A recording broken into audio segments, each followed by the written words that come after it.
Joan of Arc is a patron saint of France, honored as a defender of the French nation for her role in the Siege of Orléans, and her insistence on the coronation of Charles VII of France during the 100 Years' War.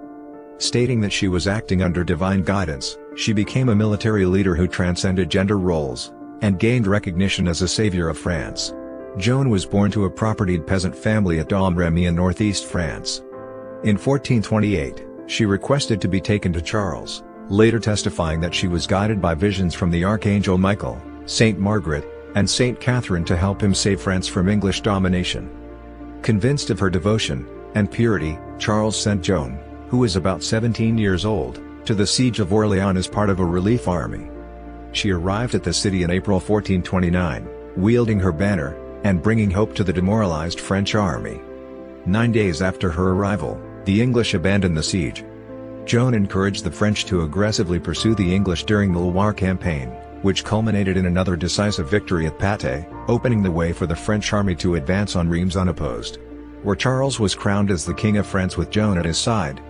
These victories boosted French morale, paving the way for their final triumph in the 100 Years' War several decades later.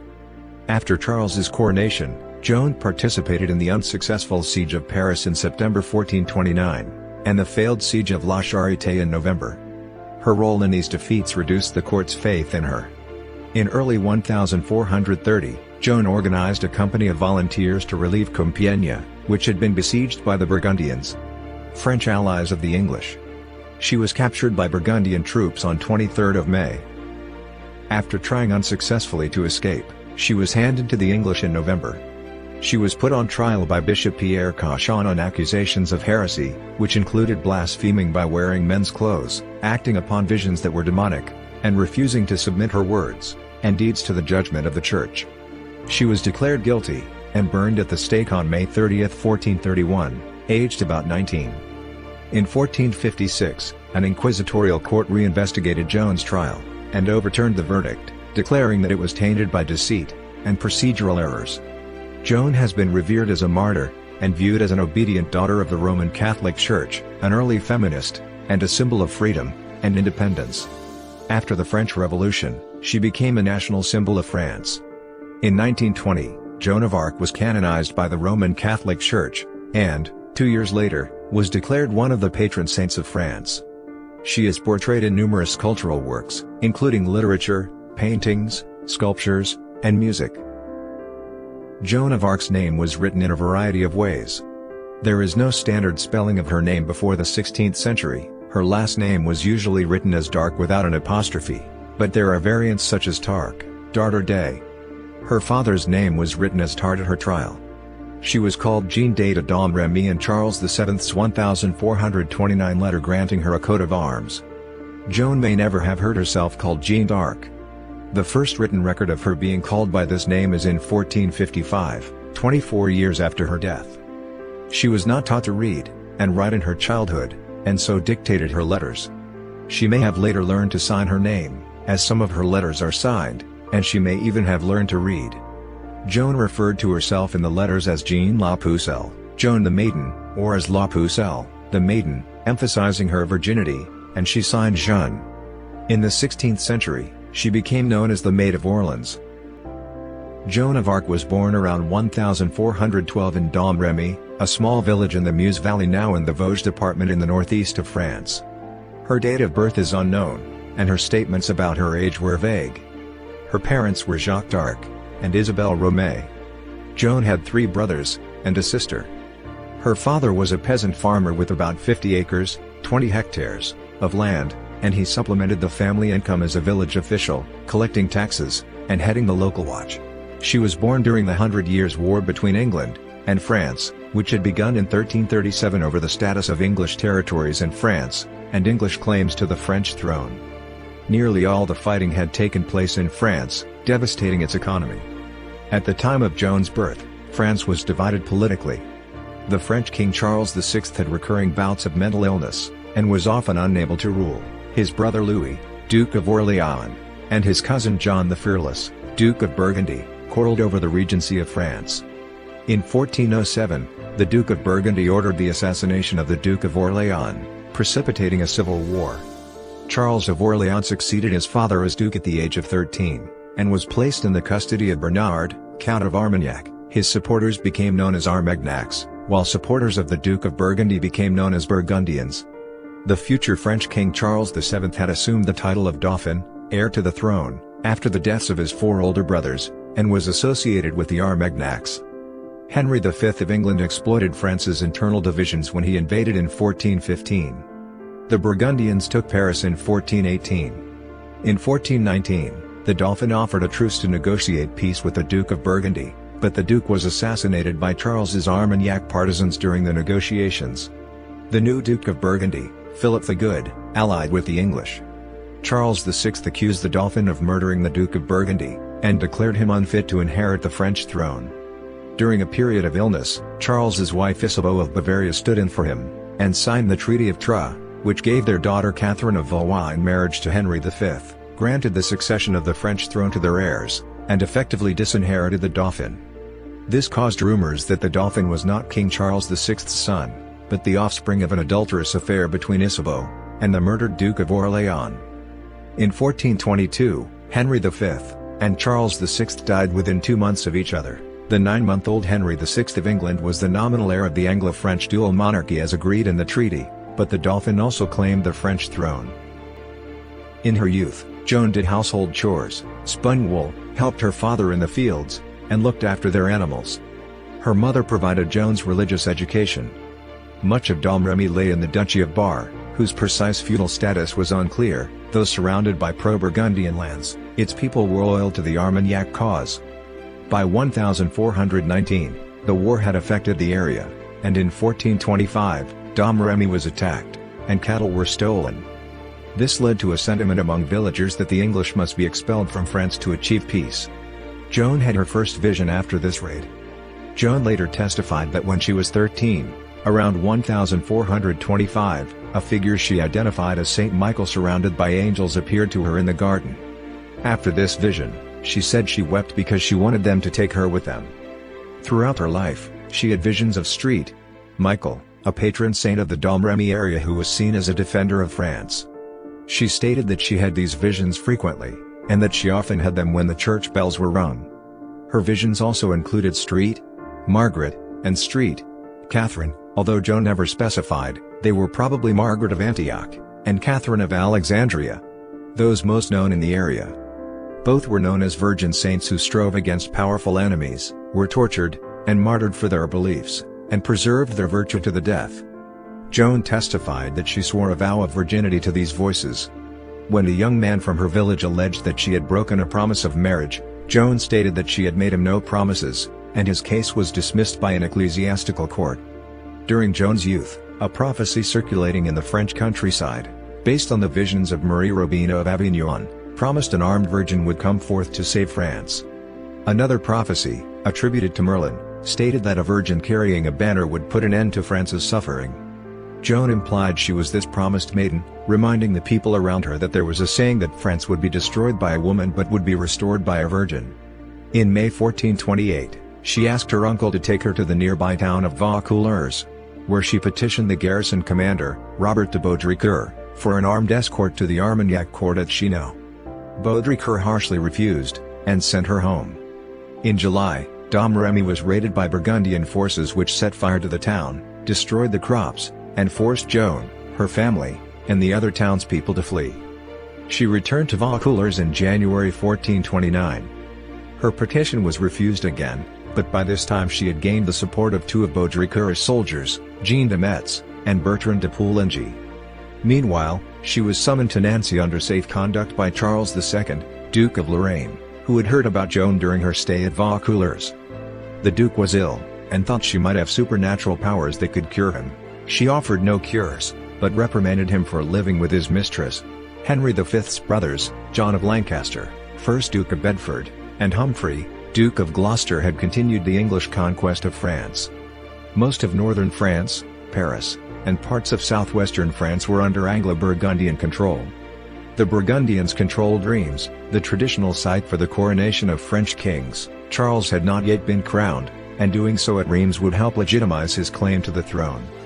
In July 1428, the English had started to surround Orléans. and had nearly isolated it from the rest of Charles's territory by capturing many of the smaller bridge towns on the Loire River. Orléans was strategically important as the last obstacle to an assault on the remainder of Charles's territory. According to Joan's later testimony, it was around this period that her visions told her to leave Domrémy to help the Dauphin Charles. Baudricourt agreed to a third meeting with Joan in February 1429, around the time the English captured an Armagnac relief convoy at the Battle of the Herrings during the Siege of Orléans. Their conversations, along with Metz and Poulengy's support, convinced Baudricourt to allow her to go to Chinon for an audience with the Dauphin. Joan traveled with an escort of 6 soldiers. Before leaving, Joan put on men's clothes, which were provided by her escorts, and the people of Vaucouleurs. She continued to wear men's clothes for the remainder of her life. Charles VII met Joan for the first time at the royal court in Chinon in late February or early March 1429, when she was 17, and he was 26. She told him that she had come to raise the siege of Orléans, and to lead him to Reims for his coronation. They had a private exchange that made a strong impression on Charles. Jean Pasquerel, Joan's confessor, later testified that Joan told him she had reassured the Dauphin that he was Charles VI's son, and legitimate king.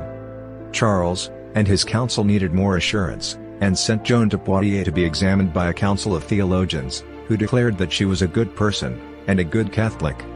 They did not render a decision on the source of Joan's inspiration, but agreed that sending her to Orléans could be useful to the king, and would test if her inspiration was of divine origin. Joan was then sent to Tours to be physically examined by women directed by Charles's mother-in-law Yolande of Aragon, who verified her virginity. This was to establish if she could indeed be the prophesied Virgin Savior of France, to show the purity of her devotion, and to ensure she had not consorted with the devil. The Dauphin, reassured by the results of these tests, commissioned plate armor for her. She designed her own banner, and had a sword brought to her from under the altar in the church at St. Catherine de Fireboy. Around this time she began calling herself Joan the Maiden, emphasizing her virginity as a sign of her mission. Before Joan's arrival at Chinon, the Armagnac strategic situation was bad but not hopeless. The Armagnac forces were prepared to endure a prolonged siege at Orléans. The Burgundians had recently withdrawn from the siege due to disagreements about territory, and the English were debating whether to continue. Nonetheless, after almost a century of war, the Armagnacs were demoralized. Once Joan joined the Dauphin's cause, her personality began to raise their spirits, inspiring devotion, and the hope of divine assistance. Her belief in the divine origin of her mission turned the long-standing Anglo-French conflict over inheritance into a religious war. Before beginning the journey to Orléans, Joan dictated a letter to the Duke of Bedford warning him that she was sent by God to drive him out of France. In the last week of April 1429, Joan set out from Blois as part of an army carrying supplies for the relief of Orléans. She arrived there on 29th of April, and met the commander Jean de Dunois, the bastard of Orléans. Orléans was not completely cut off, and Dunois got her into the city, where she was greeted enthusiastically. Joan was initially treated as a figurehead to raise morale, flying her banner on the battlefield.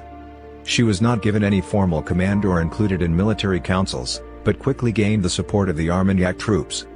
She always seemed to be present where the fighting was most intense. She frequently stayed with the front ranks, and she gave them a sense she was fighting for their salvation.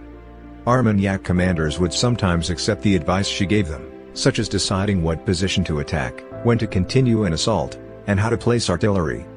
On 4th of May, the Armagnacs went on the offensive, attacking the outlying Bastille de Saint-Loup, fortress of Saint-Loup.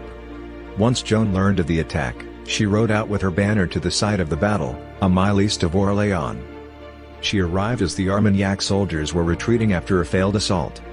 Her appearance rallied the soldiers, who attacked again, and took the fortress.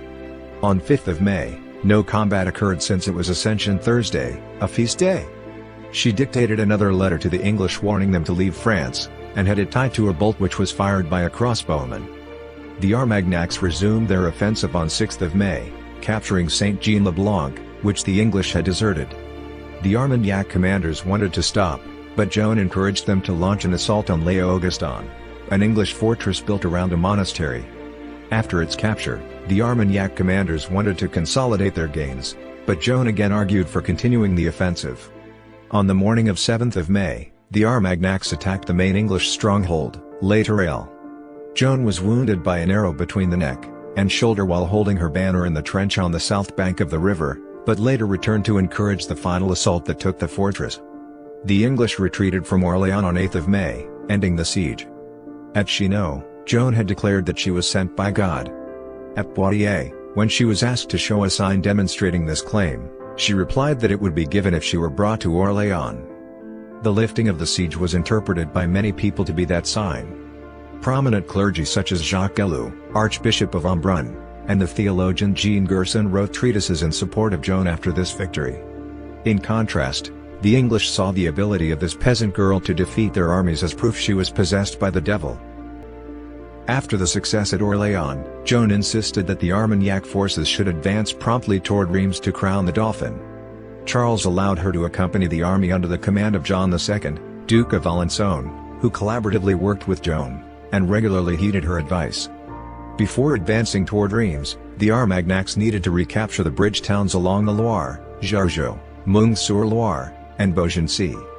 This would clear the way for Charles and his entourage, who would have to cross the Loire near Orléans to get from Chinon to Reims. The campaign to clear the Loire towns began on 11 June when the Armagnac forces led by Alençon and Joan arrived at Jargeau, and forced the English to withdraw inside the town's walls. Joan sent a message to the English to surrender, they refused, and she advocated for a direct assault on the walls the next day. By the end of the day, the town was taken. The Armagnac took few prisoners, and many of the English who surrendered were killed. During this campaign, Joan continued to serve in the thick of battle. She began scaling a siege ladder with her banner in hand, but before she could climb the wall, she was struck by a stone which split her helmet. Alençon and Joan's army advanced on Meung-sur-Loire.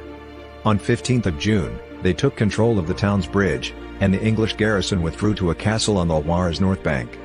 Most of the army continued on the south bank of the Loire to besiege the castle at Beaugency.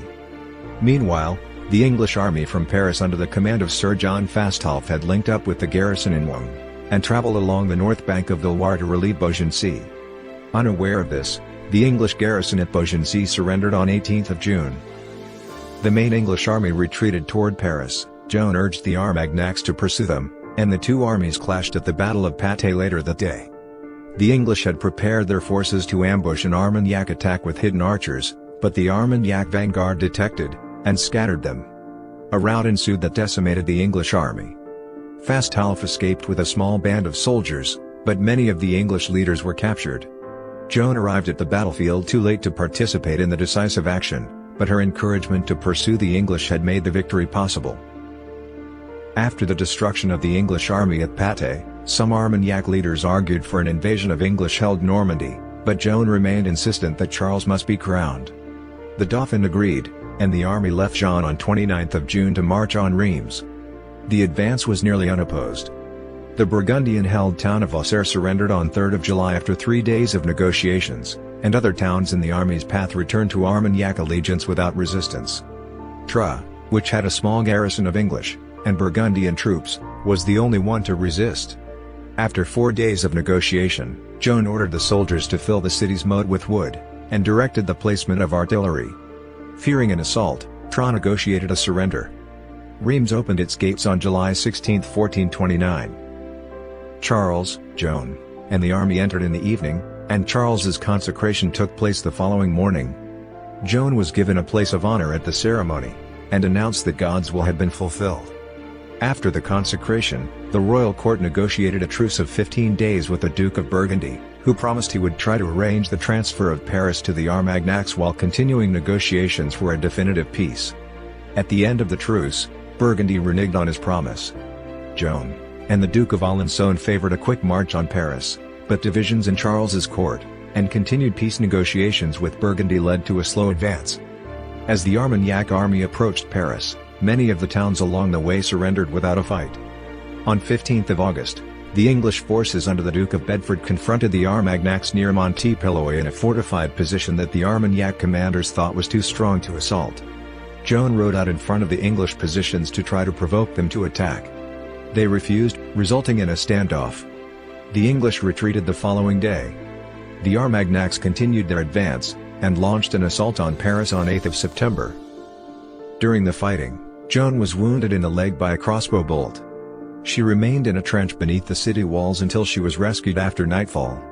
The Armagnacs had suffered 1,500 casualties.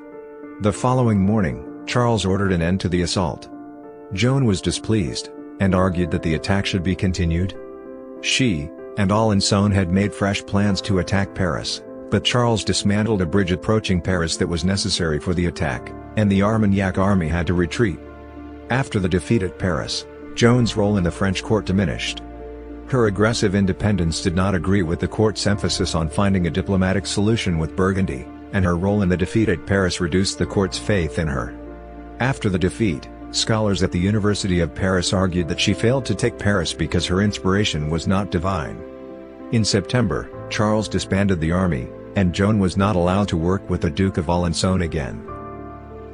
In October, Joan was sent as part of a force to attack the territory of Perronet-Gressart, a mercenary who had served the Burgundians, and English. The army besieged Saint-Pierre-le-Moutier, which fell after Joan encouraged a direct assault on 4th of November. The army then tried unsuccessfully to take La Charité-sur-Loire in November and December, and had to abandon their artillery during the retreat. This defeat further diminished Joan's reputation.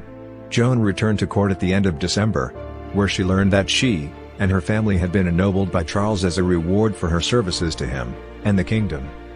Before the September attack on Paris, Charles had negotiated a 4-month truce with the Burgundians, which was extended until Easter 1430. During this truce, the French court had no need for Joan. The Duke of Burgundy began to reclaim towns which had been ceded to him by treaty but had not submitted to him. Compiègne was one such town of many in areas which the Armagnacs had recaptured over the previous few months. Joan set out with a company of volunteers at the end of March 1430 to relieve the town, which was under siege. This expedition did not have the explicit permission of Charles, who was still observing the truce. Some writers suggest that Joan's expedition to Compiègne without documented permission from the court was a desperate and treasonable action, but others have argued that she could not have launched the expedition without the financial support of the court. In April, Joan arrived at Melun, which had expelled its Burgundian garrison. As Joan advanced, her force grew as other commanders joined her. Joan's troops advanced to Ligny-sur-Marne, and defeated an Anglo-Burgundian force commanded by the mercenary Franquet d'Arras who was captured.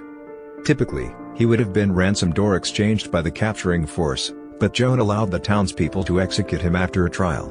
Joan reached Compiègne on 14th of May. After defensive forays against the Burgundian besiegers, she was forced to disband the majority of the army because it had become too difficult for the surrounding countryside to support. Joan, and about 400 of her remaining soldiers entered the town. On May 23, 1430, Joan accompanied an Armagnac force which sortied from Compiègne to attack the Burgundian camp at Margny, northeast of the town. The attack failed, and Joan was captured. She agreed to surrender to a pro-Burgundian nobleman named Lionel de Vendôme, a member of Jean de Luxembourg's contingent, who quickly moved her to his castle at Beaulieu-les-Fontaines near Noyes. After her first attempt to escape, she was transferred to Beaurevoir Castle. She made another escape attempt while there, jumping from a window of a 70-foot (21 meters) tower, and landing in a dry moat. She was injured but survived. In November, she was moved to the Burgundian town of Arras. The English and Burgundians rejoiced that Joan had been removed as a military threat. The English negotiated with their Burgundian allies to pay Joan's ransom, and transfer her to their custody. Bishop Pierre Cauchon of Beauvais, a partisan supporter of the Duke of Burgundy, and the English crown, played a prominent part in these negotiations, which were completed in November. The final agreement called for the English to pay 10,000 livres tournois to obtain her from Luxembourg. After the English paid the ransom, they moved Joan to Rouen, their main headquarters in France. There is no evidence that Charles tried to save Joan once she was transferred to the English. Joan was put on trial for heresy in Rouen on January 9, 1431. She was accused of having blasphemed by wearing men's clothes, of acting upon visions that were demonic, and of refusing to submit her words and deeds to the church because she claimed she would be judged by God alone. Joan's captors downplayed the secular aspects of her trial by submitting her judgment to an ecclesiastical court, but the trial was politically motivated. Joan testified that her visions had instructed her to defeat the English and crown Charles, and her success was argued to be evidence she was acting on behalf of God. If unchallenged, Her testimony would invalidate the English claim to the rule of France, and undermine the University of Paris, which supported the dual monarchy ruled by an English king. The verdict was a foregone conclusion. Joan's guilt could be used to compromise Charles's claims to legitimacy by showing that he had been consecrated by the act of a heretic. Cauchon served as the ordinary judge of the trial. The English subsidized the trial, including payments to Cauchon and Jean Le Maître, who represented the Inquisitor of France. All but 8 of the 131 clergy who participated in the trial were French, and 2/3 were associated with the University of Paris, but most were pro-Burgundian and pro-English. Cauchon attempted to follow correct inquisitorial procedure, but the trial had many irregularities. Joan should have been in the hands of the church during the trial, and guarded by women, but instead was imprisoned by the English, and guarded by male soldiers under the command of the Duke of Bedford. Contrary to canon law, Cauchon had not established Joan's infamy before proceeding with the trial. Joan was not read the charges against her until well after her interrogations began. The procedures were below inquisitorial standards, subjecting Joan to lengthy interrogations without legal counsel. One of the trial clerics stepped down because he felt the testimony was coerced, and its intention was to entrap Joan. Another challenged Cauchon's right to judge the trial, and was jailed. There is evidence that the trial records were falsified. During the trial, Joan showed great control. She induced her interrogators to ask questions sequentially rather than simultaneously, refer back to their records when appropriate, and end the sessions when she requested. Witnesses at the trial were impressed by her prudence when answering questions. For example, in one exchange she was asked if she knew she was in God's grace. The question was meant as a scholarly trap, as church doctrine held that nobody could be certain of being in God's grace. If she answered positively, she would have been charged with heresy; if negatively, she would have confessed her own guilt. Joan avoided the trap by stating that if she was not in God's grace, she hoped God would put her there, and if she was in God's grace then she hoped she would remain so. One of the court notaries at her trial later testified that the interrogators were stunned by her answer. To convince her to submit, Joan was shown the instruments of torture. When she refused to be intimidated, Cauchon met with about a dozen assessors, clerical jurors, to vote on whether she should be tortured. The majority decided against it. In early May, Cauchon asked the University of Paris to deliberate on 12 articles summarizing the accusation of heresy. The university approved the charges. On 23rd of May, Joan was formally admonished by the court.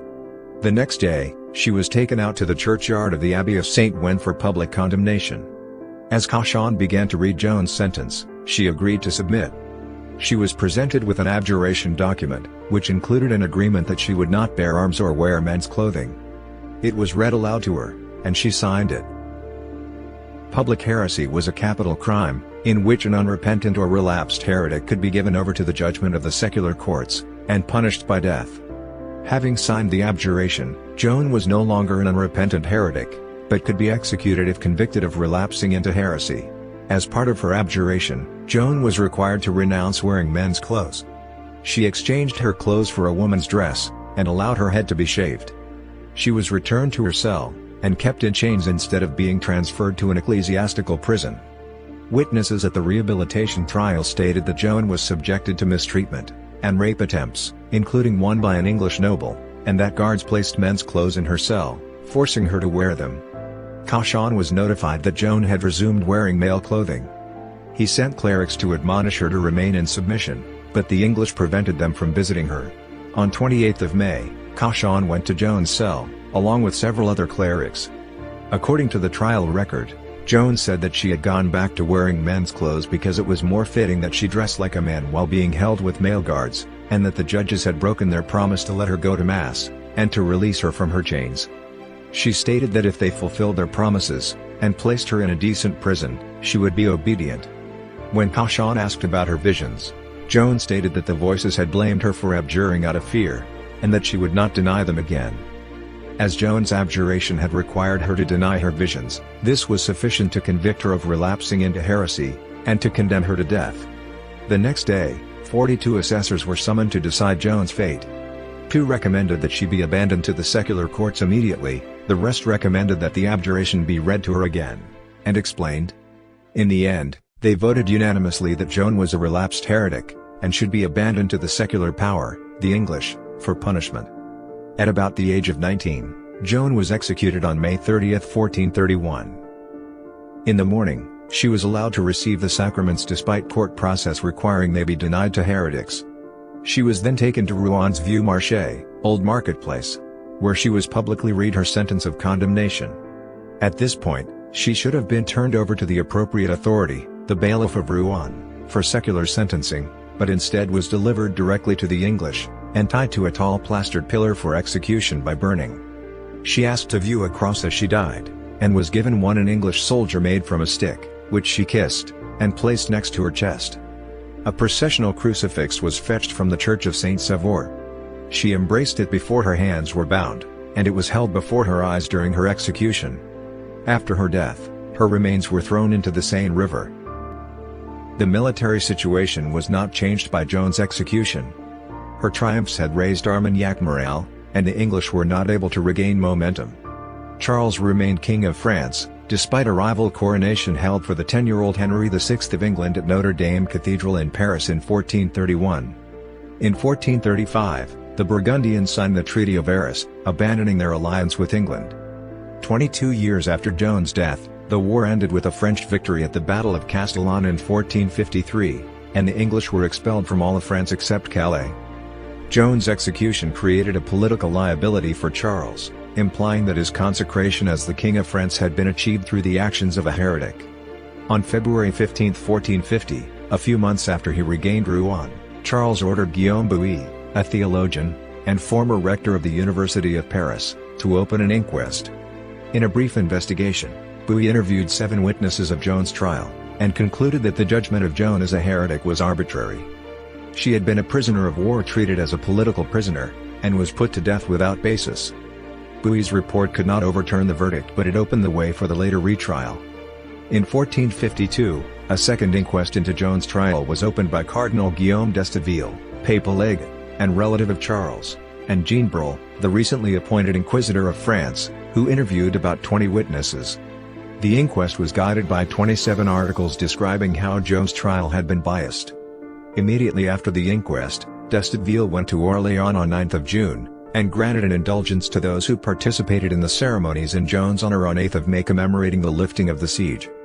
For the next 2 years d'Estaville and Brul worked on the case.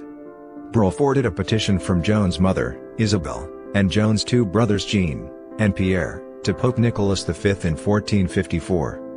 Brul submitted a summary of his findings to theologians and lawyers in France and Italy, as well as a professor at the University of Vienna, most of whom gave opinions favorable to Joan. After Nicholas V died in early 1455, the new Pope Calixtus III gave permission for a rehabilitation trial, and appointed 3 commissioners to oversee the process: Jean Juvenal d'Orsine, Archbishop of Reims, Guillaume Chartier, Bishop of Paris, and Richard Olivier de Longueuil, Bishop of Coutances. They chose Brul as inquisitor. The rehabilitation trial began on November 7, 1455 at Notre Dame Cathedral, when Joan's mother publicly delivered a formal request for her daughter's rehabilitation, and ended on July 7, 1456 at Rouen Cathedral, having heard from about 115 witnesses. The court found that the original trial was unjust and deceitful. Joan's abjuration, execution, and their consequences were nullified. In his summary of the trial, Brul suggested that Cauchon and the assessors who supported him might be guilty of malice and heresy. To emphasize the court's decision, a copy of the articles of accusation was formally torn up. The court ordered that a cross should be erected on the site of Joan's execution. Joan's visions played an important role in her condemnation, and her admission that she had returned to heeding them led to her execution. Theologians of the era believed that visions could have a supernatural source. The assessors at her trial focused on determining the specific source of Joan's visions, using an ecclesiastical form of discretio spirituum, discernment of spirits. Because she was accused of heresy, they sought to show that her visions were false. The rehabilitation trial nullified Joan's sentence, but did not declare her visions authentic. In 1894, Pope Leo XIII pronounced that Joan's mission was divinely inspired. Modern scholars have discussed possible neurological and psychiatric causes for her visions. Her visions have been described as hallucinations arising from epilepsy or a temporal lobe tuberculoma. Others have implicated ergot poisoning, schizophrenia, delusional disorder, or creative psychopathy induced by early childhood rearing. One of the promoters of the faith at her 1903 canonization trial argued that her visions may have been manifestations of hysteria. Other scholars argue that Joan created some of the vision-specific details in response to the demands of the interrogators at her trial. Many of these explanations have been challenged. The trial records designed to demonstrate that Joan was guilty of heresy are unlikely to provide the objective descriptions of symptoms needed to support a medical diagnosis. Joan's firm belief in the divinity of her visions strengthened her confidence, enabled her to trust herself, and gave her hope during her capture and trial. Joan's cross-dressing was the topic of 5 of the articles of accusation against her during the trial. In the view of the assessors, it was the emblem of her heresy. Her final condemnation began when she was found to have resumed wearing men's clothes, which was taken as a sign that she had relapsed into heresy. From the time of her journey to Chinon to her abjuration, Joan usually wore men's clothes, and cropped her hair in a male fashion. When she left Vaucouleurs to see the Dauphin in Chinon, Joan was said to have worn a black doublet, a black tunic, and a short black cap. By the time she was captured, she had acquired more elaborate outfits. At her trial, she was accused of wearing breeches, a mantle, a coat of mail, a doublet, hose joined to the doublet with 20 laces, tight boots, spurs, a breastplate, buskins, a sword, a dagger, and a lance. She was also described as wearing furs, a golden surcoat over her armor, and sumptuous riding habits made of precious cloth. During the trial proceedings, Joan is not recorded as giving a practical reason why she cross-dressed. She stated that it was her own choice to wear men's clothes, and that she did so not at the request of men but by the command of God and His angels. She stated she would return to wearing women's clothes when she fulfilled her calling. Although Joan's cross-dressing was used to justify her execution, the Church's position on it was not clear. In general, it was seen as a sin, but there was no agreement about its severity. Thomas Aquinas stated that a woman may wear a man's clothes to hide herself from enemies or if no other clothes were available, and Joan did both, wearing them in enemy territory to get to Chinon, and in her prison cell after her abjuration when her dress was taken from her. Soon after the siege of Orléans was lifted, Jean Gerson said that Joan's male clothes and haircut were appropriate for her calling, as she was a warrior, and men's clothes were more practical.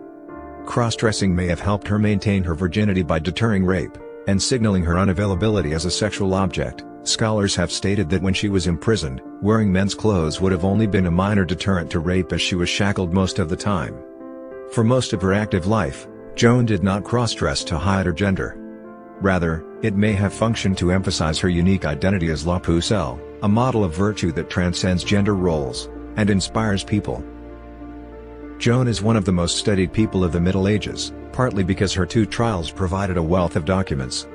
Her image, changing over time, has included being the savior of France, an obedient daughter of the Roman Catholic Church, an early feminist, and a symbol of freedom and independence. Joan's reputation as a military leader who helped drive the English from France began to form before her death. Just after Charles's coronation, Christine de Pizan wrote the poem Didi de Joan d'Arc, celebrating Joan as a supporter of Charles sent by divine providence. The poem captured the surge of optimism and sense of wonder and gratitude that swept through the whole of the French after the triumph at Orléans, according to Kennedy and Varney, 1977. As early as 1429, Orléans began holding a celebration in honor of the raising of the siege on 8th of May. After Joan's execution, her role in the Orléans victory encouraged popular support for her rehabilitation. Joan became a central part of the annual celebration, and by 1435 a play, Mystère du Siège d'Orléans, Mystery of the Siege of Orléans, portrayed her as the vehicle of the divine will that liberated Orléans. The Orléans festival celebrating Joan continues in modern times. Less than a decade after her rehabilitation trial, Pope Pius II wrote a brief biography describing her as the maid who saved the Kingdom of France. Louis XII commissioned a full-length biography of her around 1500. Joan's early legacy was closely associated with the divine right of the monarchy to rule France. During the French Revolution, her reputation came into question because of her association with the monarchy and religion, and the festival in her honor held at Orléans was suspended in 1793. In 1803, Napoleon Bonaparte authorized its renewal, and the creation of a new statue of Joan at Orléans, stating, "The illustrious Joan proved that there is no miracle which French genius cannot accomplish when national independence is threatened." Since then, she has become a prominent symbol as the defender of the French nation. After the French defeat in the Franco-Prussian War, Joan became a rallying point for a new crusade to reclaim Lorraine, the province of her birth. The Third Republic held a patriotic civic holiday in her honor, on 8th of May to celebrate her victory at Orléans. During World War I, her image was used to inspire victory. In World War II, all sides of the French cause appealed to her legacy. She was a symbol for Philippe Patay in Vichy France, a model for Charles de Gaulle's leadership of the Free French, and an example for the communist resistance. More recently, her association with the monarchy and national liberation has made her a symbol for the French far right, including the monarchist movement Action Française, and the National Front Party. Joan's image has been used by the entire spectrum of French politics, and she is an important reference in political dialogue about French identity and unity. Joan is a saint in the Roman Catholic Church. She was viewed as a religious figure in Orléans after the siege was lifted, and an annual panegyric was pronounced there on her behalf until the 1800s. In 1849, the Bishop of Orléans Félix Stupinloup delivered an oration that attracted international attention, and in 1869 petitioned Rome to begin beatification proceedings. She was beatified by Pope Pius X in 1909, and canonized on May 16, 1920 by Pope Benedict XV.